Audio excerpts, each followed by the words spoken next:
Are there two better words in the hockey language than Game 7? Throughout an entire series, it's always just sitting there. It's a possibility. It's an if necessary. And when it does come to fruition, there's nothing better. And what about when 60 minutes just isn't enough and we have the three best words in hockey? Game 7 overtime.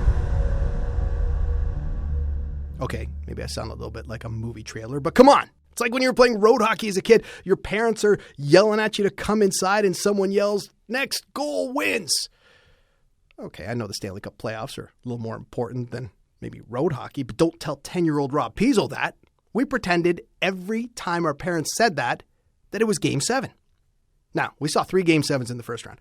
2 of them went into overtime, and despite the fact that most people, including myself, really analyzed that blown call in the Sharks Golden Knights game, if you take that out of the equation, that third period comeback by San Jose was one of the most entertaining periods of playoff hockey I have ever seen. In fact, when you throw in the Hurricanes' comeback against the defending champion Capitals, well, it was the first time in NHL history we saw not 1, but 2 Game 7s with multi-goal comebacks. Okay, I think I know what you're thinking. Thanks a lot, Rob. Breaking news. Game 7s are awesome. Well, they are. And just because they're awesome doesn't mean it's not fun to talk about them. A little history here. Now, the league decided to give us the gift of Game 7, and that's what they are, gifts, way back in 1939. And since then, we've seen 174 Game 7s. Before you ask, the home team won 102 of those games. The 1994, 2011, and 2014 playoffs are tied for the record for the most Game 7s. 7 of a possible 15 series in those seasons went to a Game 7. And the team that's played the most? The Boston Bruins, 27 Game 7s. Now, some Game 7s are so historic, you just need to say a few words and you immediately know what game I'm talking about. The Easter Epic. Now Dineen stepping in, going in around the goal. Dineen out front, shoots, hit a stick. Comes to the line. Lafontaine shot. He scores! Lafontaine at the blue line. Here in the 4th overtime. The Bruins, too many men on the ice penalty. 55 seconds left in the penalty, a minute and 27 seconds left in regulation time. Boston 4, Montreal 3. Lafleur coming out rather gingerly on the right side. He gives it into Lemaire, back to Lafleur. Oh! Steve Smith scoring on his own net. Oh, they score! Oh, Steve Smith, in attempting to get it out of his own zone, put it in the net. Wayne Gretzky, the great one, said the best game he ever played in the NHL was a Game 7. And it's taken away and cleared out over the line. Elliott getting back, but it's Gretzky booting it ahead. Gretzky coming for the net. On the outside, now he's in front. Score! Gretzky banked it in off one of the Leaf players, and the LA Kings have taken a 5-3 lead. And of course we have Matteau, Matteau, Matteau.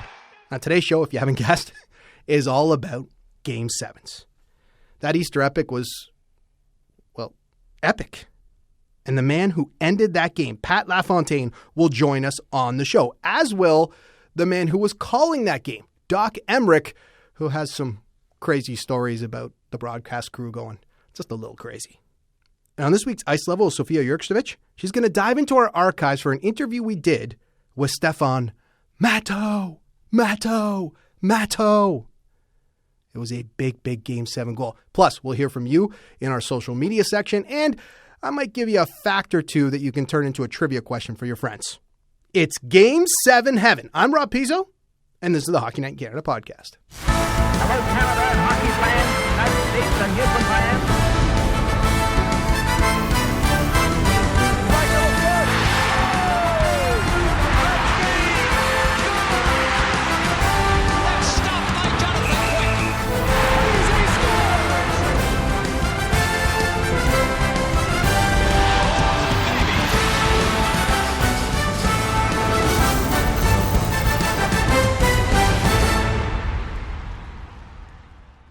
Okay, if you're talking about Game 7s, it's impossible not to think of the Easter epic in 1987. Patrick Division semifinals, Islanders, Capitals, The game started on April 18th, ended on Easter Sunday when Pat Lafontaine scored in the fourth overtime. A full 6 hours and 18 minutes after puck drop. Still the longest Game 7 in Stanley Cup playoff history. And the man who finally put everyone to bed that night, Pat Lafontaine, joining us on the Hockey Night in Canada podcast. Pat, thanks so much for doing this. Hey, my pleasure, Rob. I know it was in 1987, but have you recovered from that game yet? I can't believe it's been 32 years.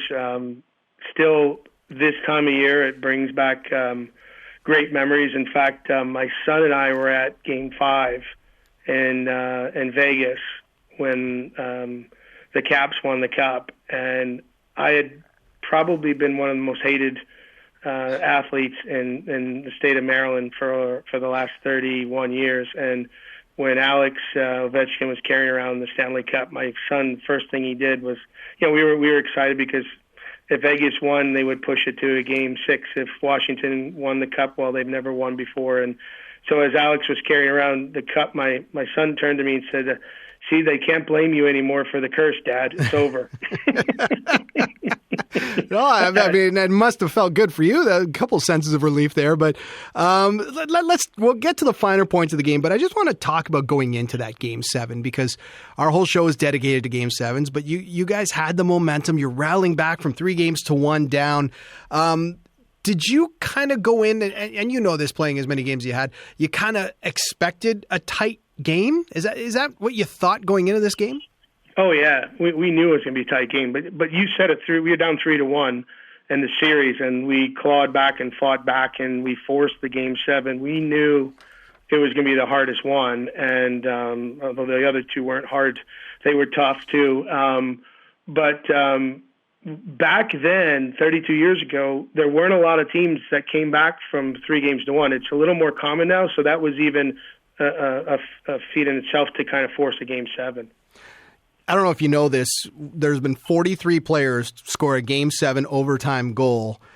Most of those come within the first 10 minutes of overtime. So you're through 60 minutes. You're in the dressing room. Was the message, and you hear this a lot, let's get this done as quick as possible? Or was there a feeling this one could have been in for the long haul?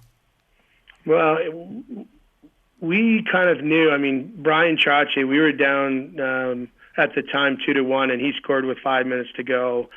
And the goalies at the time, I think the pucks looked like beach balls because if they saw it, they were saving it. Both Kelly Rudy was phenomenal. Bob Mason, they both had one of the games of their lives, and we just knew that it had to be some kind of screenshot, some kind of tip in, maybe a goal because they were seeing everything. We came out the first 5 minutes of each playoff overtime all out. It was both teams were going all out, and then the last 15 minutes just trying to hang in there.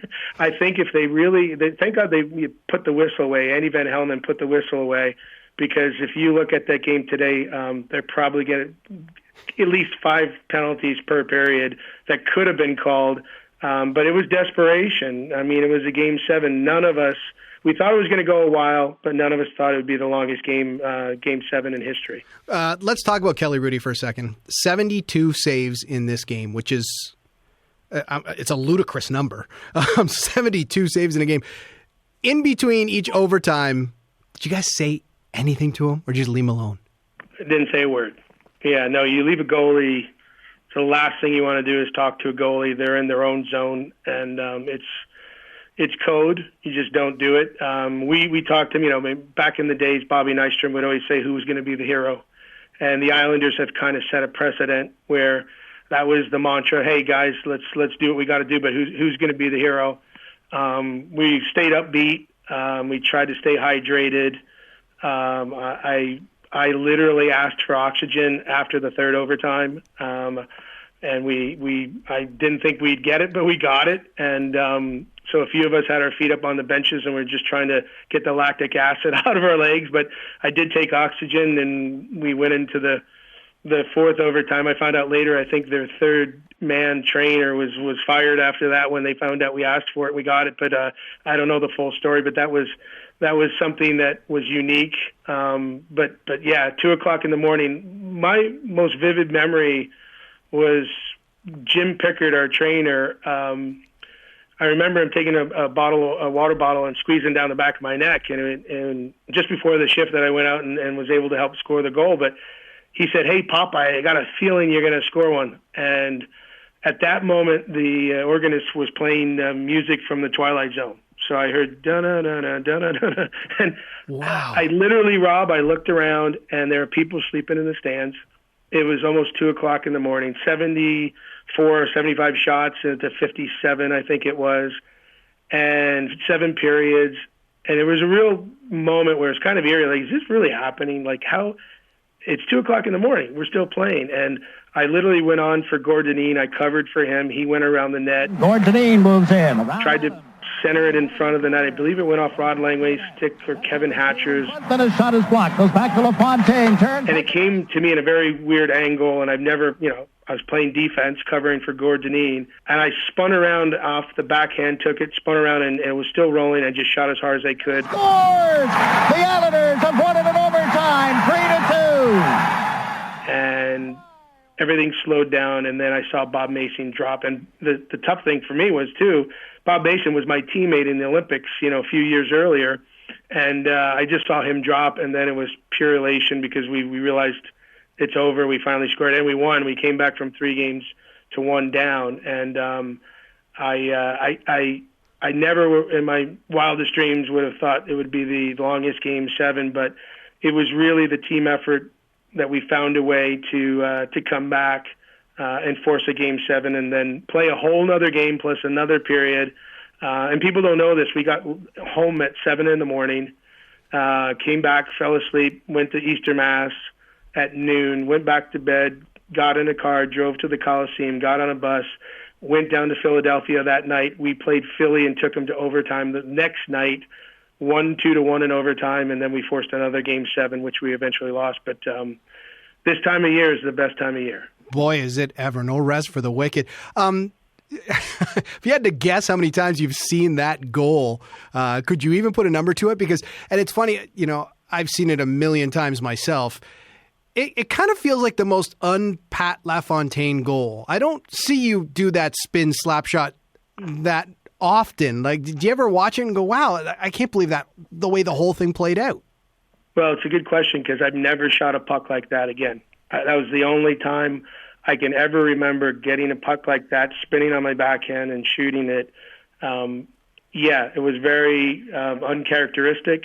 I never scored a goal like that. I never shot a puck like that. It was just once, and it's a pretty special shot. But I feel very fortunate to be a part of that team because I think we were the only second or third team to ever come back at that time, 32 years ago, from a 3-1 deficit. I think it's probably happened double digits now, but we were like the second or third team to ever do it, and so that was extra special. And we played 2 series, and both of them went to Game 7. That's it was monumental. We'll never forget it. And being a part of that game, like you said, Kelly Rudy, I think it was the greatest game he's ever played. How many goalies in the history of the sport have faced 75 shots? 2:00 in the morning, and this time of year when Game 7s come around, it just there's a smile on my face, and it's a fond memory. I want to go back to, you mentioned about the oxygen and what was going on in between those overtimes. I think if this were to go on today, they'd be taking protein shakes and supplements, and everyone would know. Did you guys eat? And if so, I want to know what you ate. Yeah, no, they were bananas and oranges.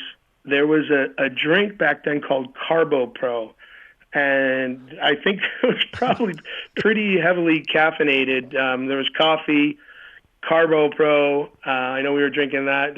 Lots of water, Gatorade, bananas, and there was some protein. There was some kind of carbo or protein bars that were around. And just there's lots of fluids. And guys were talking about it. I remember Clark Gillies coming out and getting on the bus and saying, "Hey guys, I was 222 when the game started. I'm 210. I lost 12 pounds. Well, that's a great way to put it, because in a situation like this, I've been lucky enough. We've been talking a lot about Kelly Rudy. I've hosted shows with Kelly Rudy. I work with him, and he had told me that later on in the 1987 Canada Cup, they were going to double overtime, and Wayne Gretzky said to him, "I want you to speak to the team and tell them what it's like to play in a long overtime, because you were never the same after that overtime." Were there leaders in the room, kind of the Trottiers of the world, the Clark Gillies of the world, kind of trying to calm maybe some of the younger players down? And follow up to that, were you ever the same after that game? Well, it's a good question, Rob. The guys, I was only just joined in '84, so I was only in my third year, and I was still kind of, just starting to come into my own as a player, and had great players like Brian Trottier, Brent Sutter, Butch Goring, to learn from and watch, and that goes for the Mike Bossies and Clark Gillies and Bobby Nyes and John Tonellis, all those guys, and Dennis Potvins. You watch the way they prepared and played. So I was still young, but the older guys were a great calming influence. The secret to all that was not getting too high, not getting too low, keeping an even keel, remembering staying focused on what the team, basic execution, what needed to be done for the team. And for me, when that came around and the goal was scored and we were all jumping up and down and came back, I think that was a pivotal kind of pivot of my career where it kind of took off. And I think there was a lot of confidence that came out of that because we did it together. We kind of endured, and I think a shared experience in overcoming a lot of odds. The experience alone, you hear a lot of coaches and players say, you need to kind of get that experience as a young team. You got to go through some losses and failures to, understand that there are successes, but you got to know how to bear down and focus even that much greater when it comes to playoffs. And I think, we all learned a lot. And I remember it was somewhat of a stepping stone personally for myself and some other guys. Mikko Makla, his career kind of took off. Some guys really, the younger version of the Islander kind of next generation started to take off for us, and that was a pivotal game. You ever talk to the old teammates about that game specifically? Oh yeah, no, that's we talk about it often. I mean, you look back. Obviously, you're going to look back at it, positively because you won. But are there times when guys are even talking about it, thinking, "Oh, I would never want to go through that again"? You know what I mean? Just the sheer length of it looks painful. I think, when we get with the guys, there's this, I think I was fortunate to get to the finals and win a World Cup. And anytime you've had a shared experience where you've had to go through tremendous adversity, there's a bond. There's an instant bond. And to be, part of a team that had the longest Game 7 in the history of hockey, 102 years, that makes it extra special. I do know on the opposing team, every time I would run into Bob Mason, Bob was a goalie coach, I think, with Minnesota for a while, and I think I ran into him 2 years ago in the press box, and he just said, it's 30 years later, and everybody still reminds me of the goal you scored on me, and we laugh about it, but it was a defining game, and, this time, when I hear Game 7s, it's, you go to that moment and you're grateful that you're a part of it. And it's one of those, games that everybody looks back and say, what are those moments? And to have a moment like that with the team and where we were, and we ended up finishing first and winning the Patrick Division that year. It's really special. And, I've also been on the sides of losing Game 7s too. And so, you don't remember those as much. Yeah. I can tell you that for sure. You gotta feel for Bob Mason. If you told him before the game, you're going to make 50 stops in this game, and by the way, you're going to be heading home, I don't think he would have believed you. No, and one of the stories that sticks in my mind, and I didn't say anything till Andy Van Hellemond was inducted and retired. He was inducted into the Hall of Fame. It was such, it's the oldest game, I think, at the time of 45 years. And here we are 32 years later. And I remember the guys, and he was joking around, of course, and it's the start of the seventh period. And he just said, would somebody get this over with? Just somebody shoot high glove and get this game over with, please. I got to get home. And, we were serious, but then we're like kind of, wow, this is kind of historic. And my wildest dreams, I shot high glove. I didn't know it. I just shot the puck. And I never told that story till afterwards because he was obviously just joking around. It was, and when running into him, I said, hey, thanks for telling me to shoot high glove, but I didn't tell anybody till afterwards. But it was done in a moment of just, can we get this over with? And there's some great stories. There was a couple that was married. They met at Landover Arena, and they were Capital fans, and they wanted to show up before their wedding at the game because it was a Game 7, and they left to go to their wedding. And they interviewed them. And 1:30 at the start of the seventh overtime, the seventh period, fourth overtime, the wedding was over, so they decided to come back. And I don't think you'll ever see things like that again, or stories like that, or people sleeping in the stands. And maybe you will, maybe you won't. But having the fact that it was a Game 7 and that at any moment it could, change the history of your team and all the hard work. And I believe it was the only game that was going on in North America at the time, because every other team was knocked out or going on to the next round. It was the only Game 7 that was going on. 1:58 in the morning, 6 hours and 18 minutes after puck drop, and here we are so many years later still talking about it. Pat, thanks so much for coming on, reminiscing a little bit about this game, and for, like I said, scoring maybe the most un-Pat Lafontaine-like goal, but the one that, given your Hall of Fame career, it's amazing that this is the one that everyone still loves to talk about all these years later. Thanks so much for doing this. My pleasure. Thanks, Rob.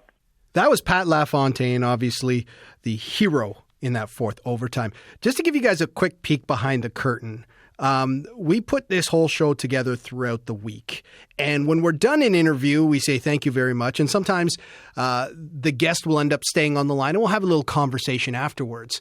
And he threw this nugget out afterwards. And I want to quickly put this in because you want to talk about a guy doing an interview with a little bit of inspiration? Listen to this. That was great, Pat. Thanks so much. Hey, thanks. It's nice to walk down memory lane. So oh, man, it's great. We'll talk to you soon. And by the way, just so you know, yep. I was given the puck, and I still have that puck in the original plaque with the whole game sheet that was they actually engraved it in wood, the whole game sheet with the puck. And I still have it sitting right in my office. So that's a special memento. Are you in your office right now looking at it? I'm in my office looking at it. So yeah, it's that puck and the last puck I shot in the Memorial Auditorium gave it to Seymour Knox. So I have two pucks. It's the fourth overtime goal and the last puck ever shot at Buffalo Auditorium. We gave it to Seymour Knox as a gift from the team, and God bless him. He passed away about a year later, and when I retired, his wife came to my retirement party and said Seymour would want you to have this puck. So I have two pucks, and those are pretty special. I have my 50th goal and my first goal, but those are special pucks. It's just great to hear. Thanks so much, Pat. We'll talk to you soon. Thanks, Rob. Take care. Bye-bye. Yeah, so doing the interview while staring at the puck, yeah, that's inspirational.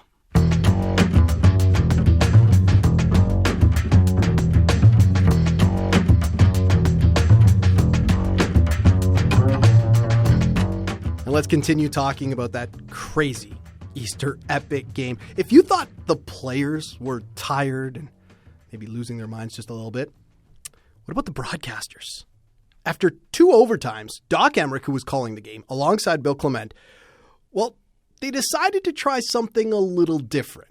Let's go back live to the Cap Center and get a load of Bill Clement. That is right out of a John Wayne Western saga. Duke, what do you think? Well, I thought the game was yesterday, and here it is Easter today.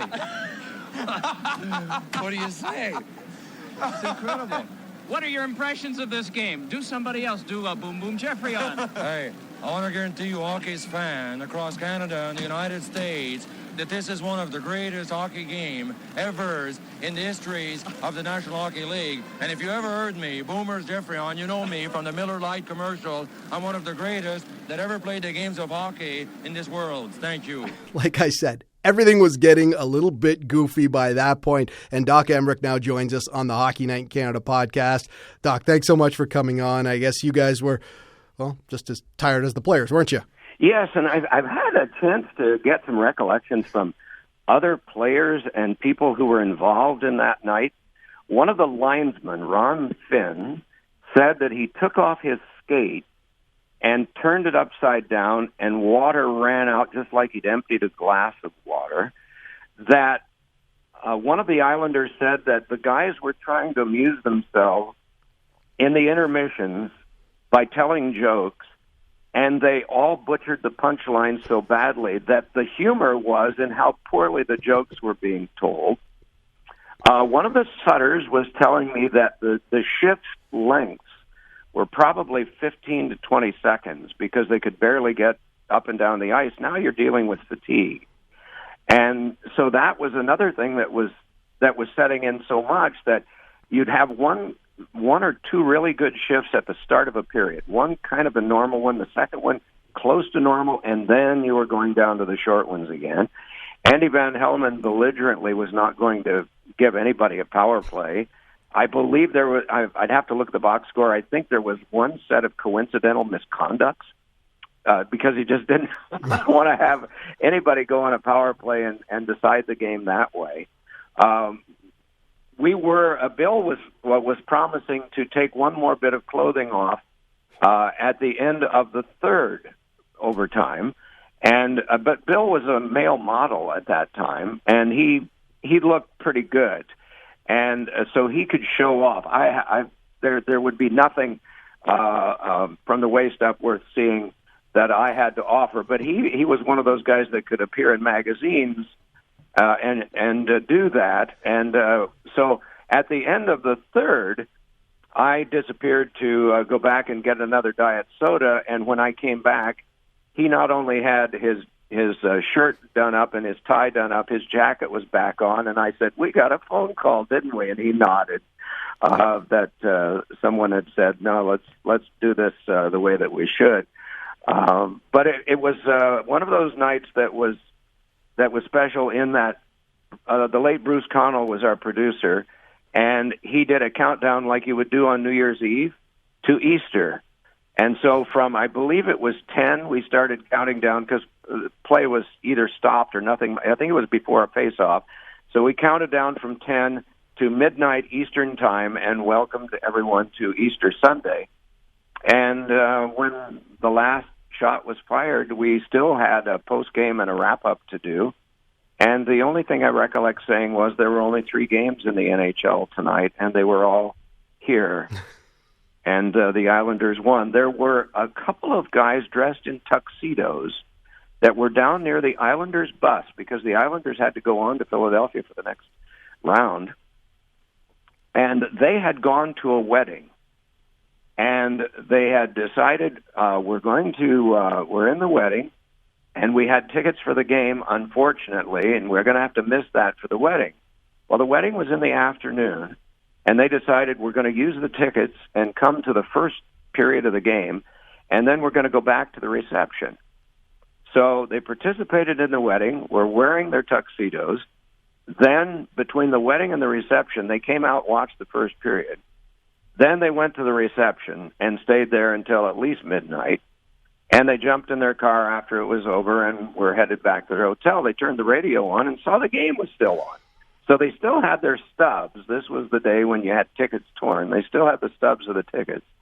And they came back and saw the rest of the game and saw Lafontaine's goal. Here's Dineen pinching, looks it over. Dineen gets behind the net, turns out in front, shot blocked off by Hatcher. Turnaround, Lafontaine, score! Pat Lafontaine, 3-2 Islanders. And because they were these big Islander fans and security was not exactly the same as it is now, they came down the ramp near the Islander bus, and when Bill and I left, they were standing there, and of course I wanted to find out what these guys in tuxedos were doing near the Islander bus, so they told us the whole story. Wow. It's a perfectly named game with the Easter Epic because it was Easter, and it really was epic. And, you know, we've been talking about the differences between hockey maybe in 1987 versus now where, you know, what do the players eating and drinking in between intermissions. You talked about the Islanders making terrible jokes and forgetting some of the punchlines. What were you and Bill dealing with? I mean, fatigue, dehydration. Were you hungry? I mean, what? This game took over 6 hours from face-off to Pat Lafontaine goal. That's tough, even if you're just calling a game. Well, I always like to portray the game in the most positive light possible, and the fan population too. But the one thing that happened was at the end of the second intermission, the concession stands at that time, they never stayed open beyond that. And so the only way to say this is that by the time the game was over, the crowd was sober again. So they'd had no opportunity to buy anything for 3 hours or so. So if anybody was not really, if they were whiffy, let's put it that way, it had worn off by the time the game was over. There was only one place open post-game, and that was Denny's in Landover, and Bill and I found it, and it was probably about 4 o'clock in the morning when we got there. I remember Tim Kerr, who was this wonderful player for the Flyers, and the next day we went over to their practice at the Spectrum because there was one day, can you imagine, after playing 4 overtimes, there was one day off before the Islanders were going to start the next series with Philadelphia.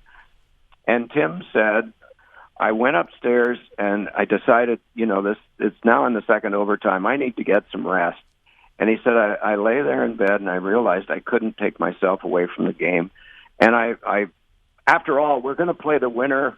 I owe it to myself to watch the game. So he said, I tossed and turned for a while. And I went back downstairs and I watched the game all the way to the end.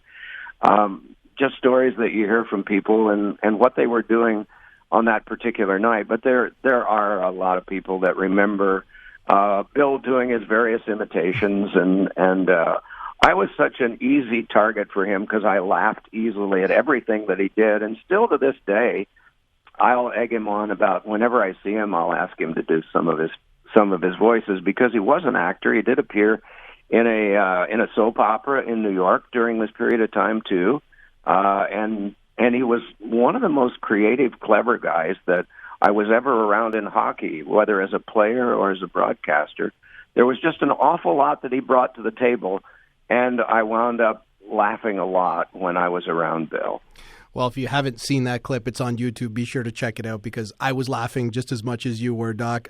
I got to ask you, by my count, you've called somewhere in the neighborhood of 5 to 6 million hockey games. You've been doing it for so long, and we love hearing you. But where does this one rank? Not only, just as far as all the games you've called, but Game 7s. This whole show we're focusing on today is on Game 7s. Where does this one rank for you? Well, it was the second one I'd ever done, and Bill played in the first one. He was with Calgary, and I had just begun work for Philadelphia on a pay cable system called Prism in 1981. And that was the last year, if my recollection is accurate, that it was 1 against 16, 2 against 15 in that old format. And in the second round, Philadelphia met Quebec in the first round. In the second round, we wound up going out to Calgary, and it wound up going to a seventh game. And Bill and his Calgary Flames defeated Philadelphia at the Spectrum. I think the score was 4-1. Ken Houston had a disputed goal that went off his skate, and it was, they won right there. I'm sure it was very satisfying to Bill, an ex-Flyer, to win a seventh game in a Stanley Cup playoff series right there in Philadelphia. But this was the second one, and Bill was my partner that day, and we had a game that went on for 4 overtimes. I have had other 4 overtime games, but that was the only one that was a Game 7. I've been blessed to do 44 of these so far, and that one stands out a lot in my memory because of so many unusual things that happened, and the one shot that went in was off the goalpost and in by Pat Lafontaine, who is one of the best guys you'd ever want to know. Wow. Last one before we let you go, Doc. Players sometimes have to attack a Game 7 just a little bit differently. Obviously, the nerves kind of come into play. They don't want to be that player that makes the mistake, and that mistake shown over and over again for years to come. But as a broadcaster, do you attack Game 7s any differently? Is there something maybe you do in a Game 7 that you wouldn't do in Games 1 through 6? No, not that way. I think the one thing that you try to do, and our executive producer, Sam Flood, always encourages us to broaden the strokes on a Game 7, on any game in the Stanley Cup Final, on an Olympic game, and on a Winter Classic or any outdoor game. Because on those games, you are going to get a lot of people, particularly in the U.S., who may be just checking out hockey for not the first time, but for a time that they've been away for a while. And a Game 7 will be something that will lure them in to watch again. And you don't want to lose them by talking too much business, too much in the way of, you do want to address line matching and things like that for people that have been following the series, but you don't want to leave the people that are just joining in for the first time or for the first time in a long time behind. So you do broaden the base a little bit. You try to make sure that you don't leave those people out by supplementing what you're doing with, hey, this is what happened in the first 6 games, and you try to do that very quickly so that they're brought up to date and they feel like they're being included. And hockey fans are not snobs. They can recognize when you're trying to take in new people, and they tend to welcome that. And they aren't going to be really mad if you see it. If you see them, if you have a way when you're talking in terms that they have already understood and they've known about for years, they'll understand that you're trying to take in new people. Is what I'm hoping to say here. When you're talking Game 7s, you got to bring in the guy who called the Easter Epic and 43 other Game 7s. Doc, we really appreciate you doing this. Thanks so much for sharing some of those memories. We'll talk to you soon. Enjoy the rest of the playoffs. Thank you so much.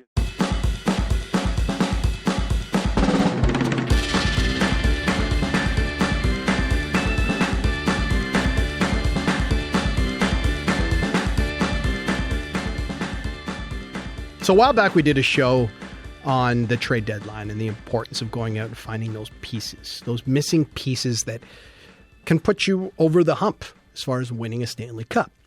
And one person we spoke to was Stephan Matteau, who scored one of the biggest goals in Ranger history. It's one of the most famous calls in Ranger history, and it punched their ticket to the Stanley Cup Final. And that huge goal, that Matteau goal, came in, you guessed it, Game 7. And it's the focus of this week's Ice Level with Sophia Jurkstrich.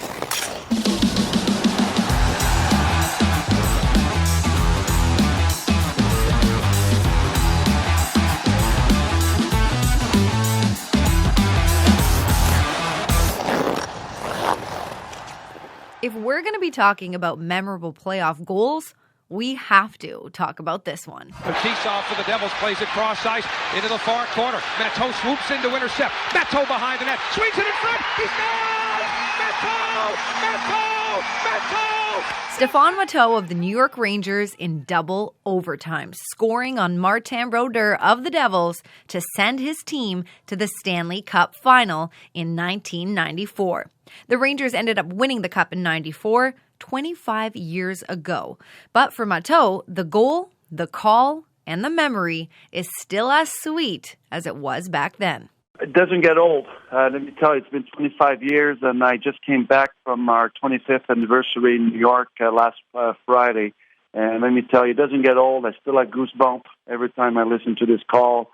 I'm very grateful, thankful for that call, because it was a gutsy ticket and was so close to the puck he couldn't make a mistake. But I'm very thankful that he made that call. And every time I step foot to New York City, people recognize me in the street or at Madison Square Garden, and they are very flattering for me, even though it's been 25 years. Matteau was acquired at the deadline by the Rangers from Chicago, and it took him a while for him to realize what a difference maker he was on that Stanley Cup winning team. It took me years to cherish it or to realize the impact that Brian Noonan and I had on the team, and let me tell you, it's been a good ride. Matteau experienced a little bit of an equipment issue in Game 7, and he tells us a great story that happened between him and Eddie Olczyk in that game. After the first overtime, I always have the same routines. I always take my skates off in between each period, and I ask the trainer to sharp my skates every period, even though I had a shift or 10 shifts in the period. And it was after the first overtime, and everything is scheduled, everything is on time, everything's on task. and I started to put my skates on, and I broke my lace. Remember, there was a fourth period that we played. My game was where my skates were very beat up. I played 3 straight seasons with the same skates. I didn't have backups, and remember, Game 3, I scored a double overtime in New Jersey also. Kicking at it, shot behind the net. Rebound loose in front. Score! Stephan Matteau! The Rangers win in double overtime. So that game, Eddie Olczyk kissed my stick on the way to the ice. So when I saw Eddie hanging around, he wasn't playing that game. I asked him to do the same thing while I was fixing my skate, and he did more than that. I remember it was, even though it was a very important moment, him and I, we were relaxed. We were joking around, and Eddie started kissing my stick and dancing around at Madison Square Garden in the dressing room. And I told him, I'll be back in 5 minutes. I'm going to score the goal.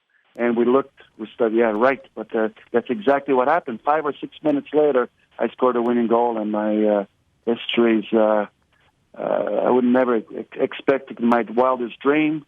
That's why I joke with my teammates. I gave you guys plenty of time to score the first overtime, and I couldn't wait any longer, so I had to do something about it. And as great of a memory as it is for him, it's still just as sweet of a memory for Rangers fans, too. When Matteau goes back to New York City, he is definitely not forgotten. I get a lot of free meals every time I go to New York. I was uncomfortable at the beginning, but it's very, they're very thankful, and they are, it's just amazing. It's just been an amazing story the last 25 years. People will remember for that for a long, long time.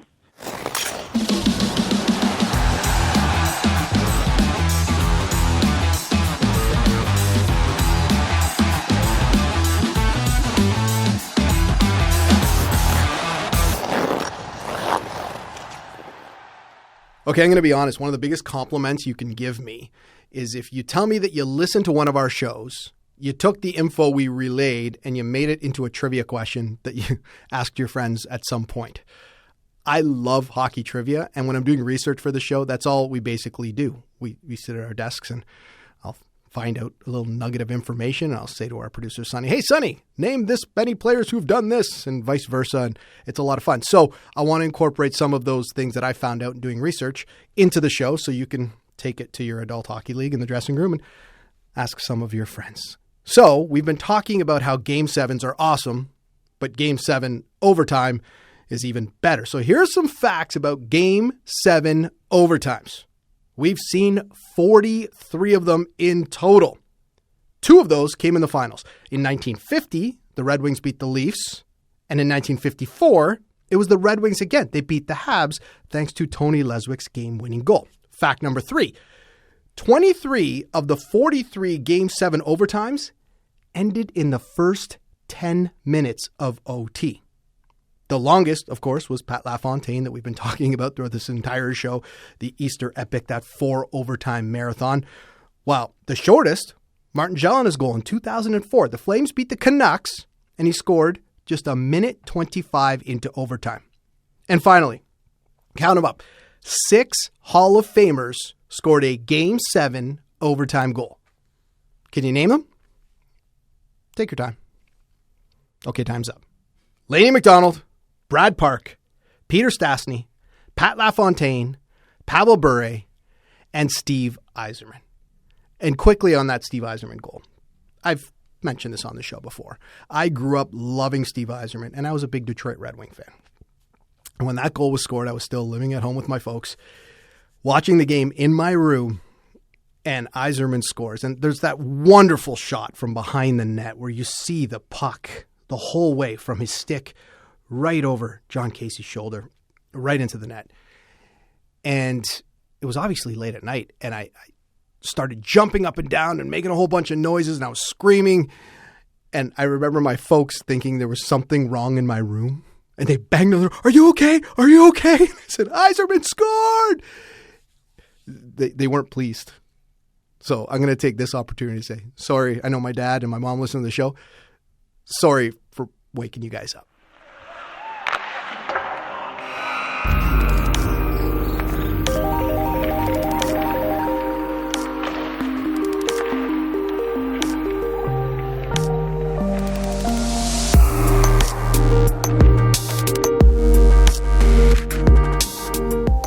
right, time for your favorite portion of the show and mine, social media. And the question was relatively simple.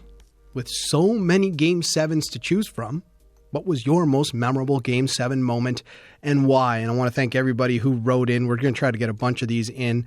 Let's start with one that, deals with the game we've been talking about, the Easter Epic. This is from Kings Fans Since 71. He said, honorable mention has to go to the Isles Caps 4OT game in 87. I was at Caesars Palace Sportsbook watching the game and planning to drive home to California afterwards around 6:30 p.m. Ended up staying to watch the whole game and leaving around midnight. That's the thing with overtime. And you're on West Coast time. You're pretty lucky there, Kings fan. There's nothing like not knowing when a game's going to end, especially in a Game 7. And it doesn't matter how tired you are. It doesn't matter what time that meeting in the morning is. It doesn't matter what you got to do. If it's Game 7 overtime, you're sticking around. You're not going to watch an overtime and a half and then go, okay, I'll watch it in the morning. Maybe now some people would do that a little more because we have so many different ways to catch the highlights nice and quick when you wake up, but not back in 1987. Alan Heckel says, May 31st, 1987. Edmonton winning at home over Philadelphia. The Oilers soared to a stranglehold over the Flyers and found they had more gas in the tank than they assumed. Having scored first in every game, the two-man power play gave Philly the first goal in Game 7, having lost the year before to Calgary in Game 7 with the infamous Steve Smith own goal. Gretzky and the boys felt they had to reestablish their share in history. Goes on to talk a little bit about Ron Hextall and how Wayne Gretzky handed the cup to Steve Smith. Thanks, Alan, for writing in. Quick side story to that one. This was in Wayne Gretzky's autobiography. He talked about, and you're right, they did jump out to a lead. They had a 3-1 series lead. And Philadelphia came back to force Game 7. But what they found out right before Game 7 was that Philadelphia were actually taking the Stanley Cup into their dressing room before each game as inspiration. And when the Oilers found out about it, they were none too happy. And I can understand why. You can't borrow the Stanley Cup before winning it. So the Oilers trainer stole it back. And he hid it underneath a bench before Game 7. So this is long before the keepers of the cup. Minutes before one of the biggest games, a Game 7 in the Stanley Cup final between the Oilers and the Flyers, and the NHL had no idea where the Stanley Cup was. That would never happen now. But they gave it back just in time. Again, that's in Gretzky's autobiography, so when you brought up that game, that's the first thing that comes to mind. This is from Steve Aldred. Nick Borashevsky, for me, the most memorable. When I finally came down, I went with my sleeping bag and slept outside the Ticketmaster store to be the first in line for tickets for Game 1 versus St. Louis. Hey, man, remember that game, the Dougie wraparound goal in double OT? LOL, yeah, I was there. Thanks a lot, Steve. I hate the Nick Borashevsky goal. And our producers on the other side of the glass laughing because when we were having our meetings to set this show up, he brought up Nick Borashevsky and I growled. I've said it a billion times. I grew up a Red Wing fan. So the Borashevsky goal against the Red Wings is one of the worst moments growing up for me. And side story there, I used to have this tradition with my uncle. I have an Uncle Gino who's a big Leaf fan, and I was a big Red Wing fan. And again, this is long before the internet and texting and everything else. So we used to call each other every time our team scored on the other team. So if the Red Wings took a 1-0 lead, I'd call him and I'd laugh. And he'd go, all right, and he'd hang up on me. And then the Leafs would tie the game and he'd call me and laugh. Well, my uncle told me he was going to watch Game 7 at a bar, and I was too young to get into a bar at the time, so I was watching it at home.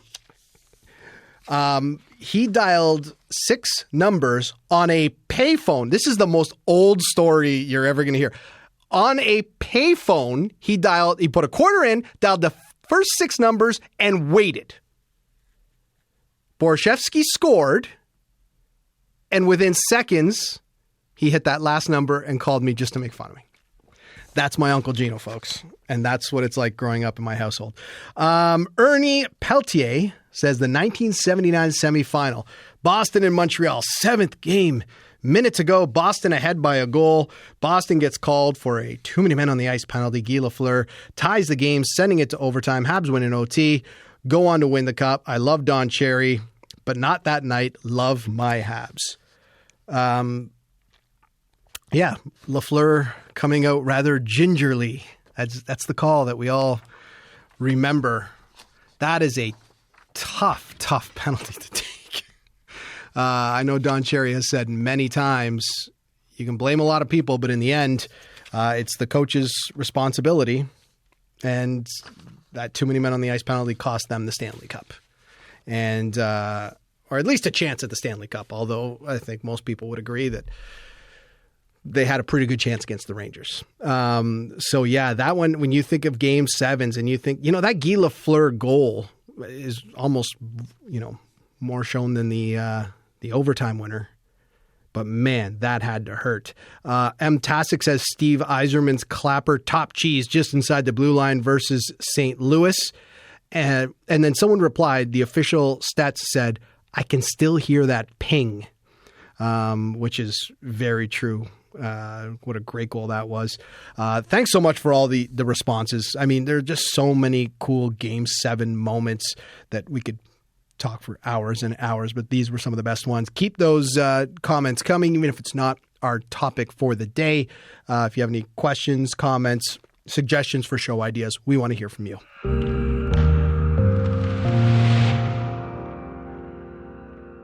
Okay, before we go, I want to mention this. If you're a sports fan, and I'm assuming you are if you're listening to this podcast, and you want to hear some really cool stories about athletes on the field and off the field of play, you have to listen to the Player's Own Voice podcast. It's hosted by Anastasia Busis, who is a two-time Olympian.